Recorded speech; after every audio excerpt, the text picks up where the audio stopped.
तो भैया Roman Reigns versus CM Punk का मैच अब सर पे खड़ा हुआ है, लेकिन अगर मैं आपको क्या बताऊं, रोमन रेंस हारने वाले हैं eight WrestleMania 42 against CM Punk. तो भैया आप शॉक हो जाओगे और मैं इसका रीजन भी आपको बताने वाला हूं। सबसे पहले तो यहाँ आप ये पिक्चर देखो। अब हम सबको पता है डब्ल्यूडब्ल्यूई ऐसे फ्रेम आउट ऑफ नोवेयर नहीं दिखाती है। रेसलमेनिया 40 की बिल्ड में भी जब रॉक ने कोडी रोड्स को पानी पानी कर दिया था, वहां पे भी John Cena, stone cold, Undertaker, उन सबके ट्रक्स दिखाए गए थे हमें बैक स्टेज। अब यहाँ बात है करंट सिनेरियो में। अभी रोमन रेंस के पास ऊसोस है, लेकिन सीएम पंक है अभी अकेला। सीएम पंक के पास कोई भी हेल्प नहीं है। तो रेसलमेनिया 42 में होने वाला ही है कि भाई सीएम पंक जीत जाएंगे against all odds versus Roman Reigns. अभी होगा कैसे, आपको याद है जॉन सीना वर्सेस मिज का मेन इवेंट जो हुआ था, वहां रॉक ने कोस्ट कर दिया था जॉन सीना को, और फिर वहां से बना था इनका मैच एट रेसलमेनिया, वो भी कॉन्सिक्यूटिव रेसलमेनियाज में। और मेरे ख्याल से ये डन डील मान लो कि रोमन रेंस का हारना एट रेसलमेनिया 42 डन है for the greater good. Eight WrestleMania 43 या 44 में रोमन रेंस वर्सेस रॉक हो सकता है यहाँ पे, क्योंकि अगर आप देखो, अगर सीएम पंक यहाँ पे हार जाते हैं तो रोमन रेंस बन गए चैंपियन। ये तो ऑब्वियस है, हम सबको पता है कि ऐसे ही होने वाला है, हम सबको मतलब ऑड्स में भी यही है।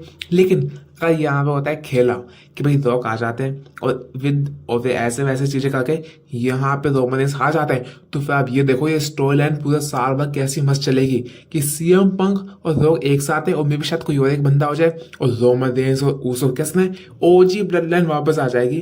तो यहाँ पे एक अच्छा मैच बन सकता है 43। मेरे ख्याल से ऐसे ही होने वाला है, रोमन रेंस हारने वाले हैं। भले ही दिल आपका कह रहा है, मेरा भी दिल कह रहा है कि रोमन रेंस जीते, लेकिन अगर रोमन रेंस हार गए ना तो वो काफी ज्यादा अच्छा हो जाएगा। और अगर हम दूसरे मेन इवेंट की बात करें, Cody Rhodes versus Randy Orton, तो वहां पे मेरे ख्याल से अंधा भाई बंदा साइन कर देगा कि भाई रैंडी ऑर्टन जीतने वाले हैं। वो अलग बात है कि किस वजह से जीतेंगे, वो कौन कौन बंदे आएंगे, क्या रैंडी ऑर्टन किसी के साथ तो फोन पे बात कर रहा है, और मैं श्योर नहीं हूं या कि वो द रॉक है या कोई और है, लेकिन एक तीसरा बंदा तो इन्वॉल्व होने वाला है इस फ्यूड में, जो कि मेरे ख्याल से कॉस्ट करेगा in the and Cody Rhodes की। हमें वही कोडी रोड्स को बेबी फेस दिखाना है, भाई कोडी रोड्स को मसीहा दिखाना है डब्ल्यूडब्ल्यूई का।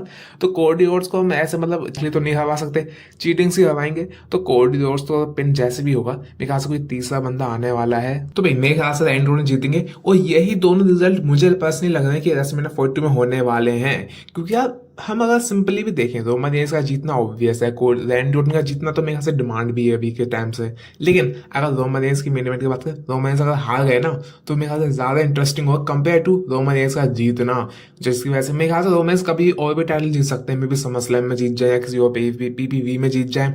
लेकिन अगर रेसलमेनिया में हार जाएंगे तो मेरे ख्याल से नेक्स्ट रेसलमेनिया के लिए रोमन वर्सेस रॉक हो सकता है। और भाई अगर हम ये भी देखें तो स्टोरी लाइन यहीं से अच्छी बन सकती है। आप कम से कम एक साल का बिल्ड तो चाहिए रोमन वर्सेस रॉक करने के लिए, ना कि कोई 2 3 4 महीने का बिल्ड। स्टोरी लाइन अच्छी खासी खींचनी चाहिए, जैसी जॉन सीना और द रॉक की खींची थी एट रेसलमेनिया 29-30 के अराउंड, मेरे ख्याल से 28 के अराउंड। हाँ, तो होपफुली ऐसा ही हो। बाकी आप अपने थॉट्स बताओ, क्या चाहते हो आप कि रोमन रेंस जीत जाए ये मैच या फिर रोमन रेंस हार जाए for the greater good, Roman Reigns versus the rock का कमेंट्स बताओ। बाकी मिलता हूँ मैं आपसे नेक्स्ट वीडियो में, तब तक के लिए आई लव यू गाइस।